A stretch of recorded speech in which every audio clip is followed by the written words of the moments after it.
संयोग र कस्तो अरे अर्पण हैन दुईजनाको हेर है म फोको गरिदिन्छु एक एकवटा घरमा मजाले गर्ने ल 4 को एमा हेर त यस्तो छ हैन 2x = 8 छ।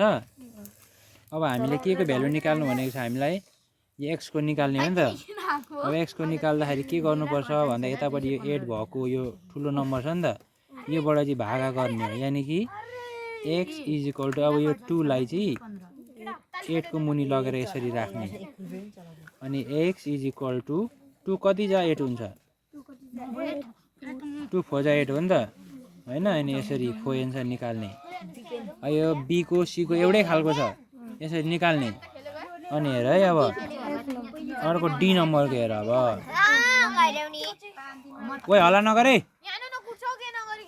1/3 अनि यतापटि m अनि = 6 छ नि त। अब यसमा पनि अघि x भएको जस्तै यसको m को भ्यालु निकाल्ने हो।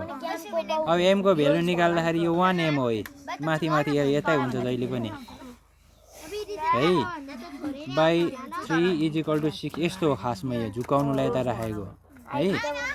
अनि यो 1m भनेको यो 1 लेख्नु हुँदैन यो चाहिँ m मात्रै हुन्छ 1m हुँदाखेरि 2m देखि मात्रै माथि लेख्ने हो। अनि m = यो माथि भएको 6 लाई अब यो मुनिकोले चाहिँ इन्टु गर्नुपर्छ है यसरी गरेर m = 6 3 चाहिँ कति हुन्छ 18 हो नि त।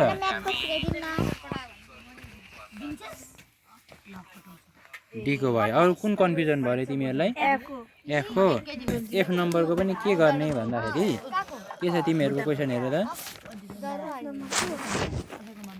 5x = 1/4 छ नि त। जहिले पनि यता यो मुनिपट्टिकोलाई चाहिँ यो माथिकोले इन्टु गर्नुपर्छ अनि त्यो भएकोले गर्दा कति हुन्छ हेर है 5x * 4 = 1 अनि 5 पूजा कति हुन्छ 20 20x = 1। अब हामीले x को भ्यालु निकाल्नु पर्ने छ नि त। अब x को भ्यालु निकाल्दाखेरि यतापटि भएको नम्बरको मुनिपट्टि चाहिँ 20 लगेर राख्दिने हो के यसरी एन्सर भयो बुझ्यौ ल। अनि यो म तलतिर 5 नम्बरको पनि एउटा गरिदिन्छु तिमीहरूले ट्युसन कपी पनि फाल्टो ट्राई गर्ने ल। यहाँ है 5 को a नम्बरमा क्वेशन के छ 2x + 3x के छ अर्को = 20 छ। अब 2x र 3x जोड्दा कति x हुन्छ 5x हो नि त हो 5x = 20। अब यतापट्टि भएको नम्बरलाई अब x लाई त एक्लै बनाउनु पर्यो नि त x = अब 20 को मुनि के जान्छ 5 जान्छ नि त। त्यसो भए 5 कति छ 20 हो 5 4 जा 20 यसरी बुझ्यौ।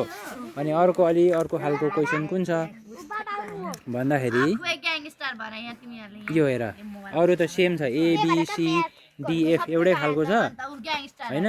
अनि यो हेर है म e को एउटा गरिदिन्छु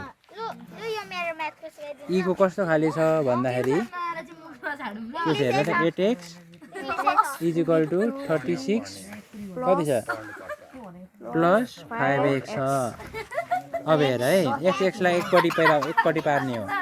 अब यो 5x लाई चाहिँ यो = देखि यतापट्टि लाँदाखेरि के हुन्छ प्लस भएको चाहिँ माइनस हुन्छ नि थाहा छ नि पढाएको तिमीहरूलाई = 36।